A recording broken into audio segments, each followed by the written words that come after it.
Hi, this is the Secure Distributed Systems Group. We did a research project with University of Wyoming. My name is Sammy Smith. I teach at Jackson Hole High School in Jackson, Wyoming. I'm John Lufer. I teach computer science at Mountain View High School in Mountain View, Wyoming. I'm Jim Cobb. I teach computer science and STEM at Douglas High School in Douglas, Wyoming. We also want to give a shout out to Harry Guest, who teaches at Casper Christian School. He's not able to be with us today. Great. I'm going to do a brief introduction of our project. It's similar to our abstract. We were focused very much on capturing data through drone swarm technology. So drones are being used more often in a wide variety of research applications and fields. Drones have become smaller, more efficient, and a cheaper means of collecting data. However, drones are missing a key element in ensuring that 100% of the data is being retained, which is a concept of parity. Using a quantitative data collection style and a low power, low memory device called microbits, which were provided to us by the University of Wyoming, our research team simulated and assessed the feasibility of using a RAID 5 data management for lightweight swarm data redundancy. The goals and objectives of our task is we were focused around the following statement. How do we ensure we can recover all data from a swarm even when some members are lost? In order to accomplish this goal, we had to meet the following objectives. We had to develop competent coding skills in MicroPython to be able to code onto the microbits. Create a data collection scheme across multiple microbits that included parity. We also had to consider practical applications of the use of drone swarm in data collection scheme.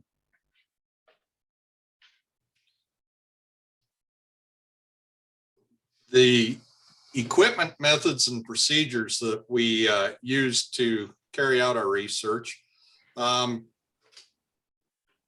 focused mostly on redundant storage and recovery. We used microbits to simulate a drone swarm because they were highly available to us and worked as a good substitute for having a lot of drones. The microbits have Bluetooth radio on them, which allows them to communicate, and they have about 30 kilobytes of storage that we can use to store information. We chose to use MicroPython as our programming language. We found that MakeBlock which was the high-level block-based visual programming language that comes with the microbits, we found it to be kind of limited in its application for our experiment. So we went with the Python programming language as our choice. This allowed us to incorporate additional libraries and create kind of a more in-depth exploration of the possibilities of what we could do with the microbits. Our first task when we started to work with microbits was to establish communication between the two. We chose to use the Bluetooth radio that was on there, and we set up a protocol where the first 2 bytes of data in every message were used to represent different things. In our case, the first byte was used to represent the group, and the second byte was used to represent whether or not the message should be sent or if the message was going to be received. In our code example that we used for this, we used the radio received abstract, receive bytes abstract that's part of the MicroPython language to take in the messages. As data resiliency is kind of key to our project, we chose to use a model that was based on RAID 3, where we'd have a master drone that would send out a message. We'd have a dedicated drone for the first message, a dedicated drone for the second part of our message, and then we'd have a drone that was dedicated to storing parity values. And parity we computed by dividing up each message into individual letters and using the XOR operator to calculate it.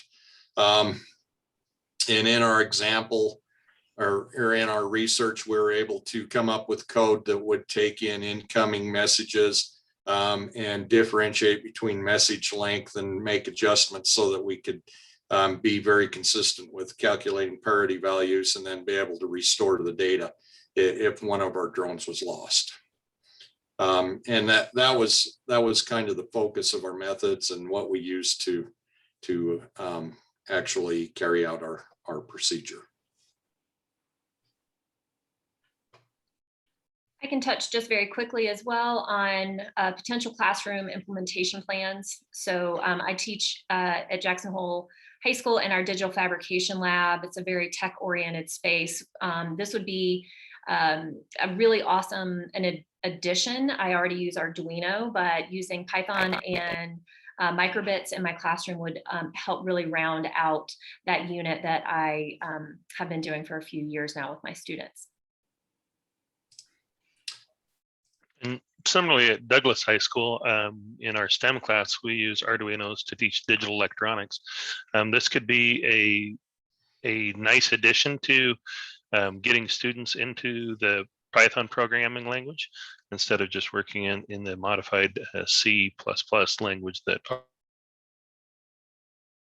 Arduinos use. So this is something we plan to implement in our STEM lab and also have students explore the possibilities and the logic behind how they could truly use drones. Going forward in the future, would also like to offer a drone class at Douglas High School. At Mountain View High School, that some of the applications for this that we're going to use is we will be, first of all, we'll kind of follow along the same lines as this research in our classroom.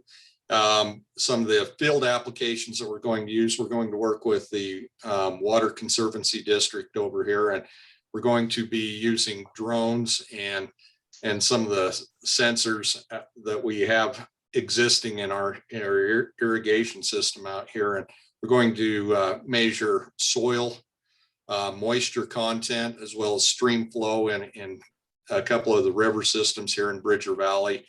We'll probably use that data or give that data to the Water Conservancy District so that we can kind of optimize water usage and kind of help out some of the ranchers and increase their crop yields.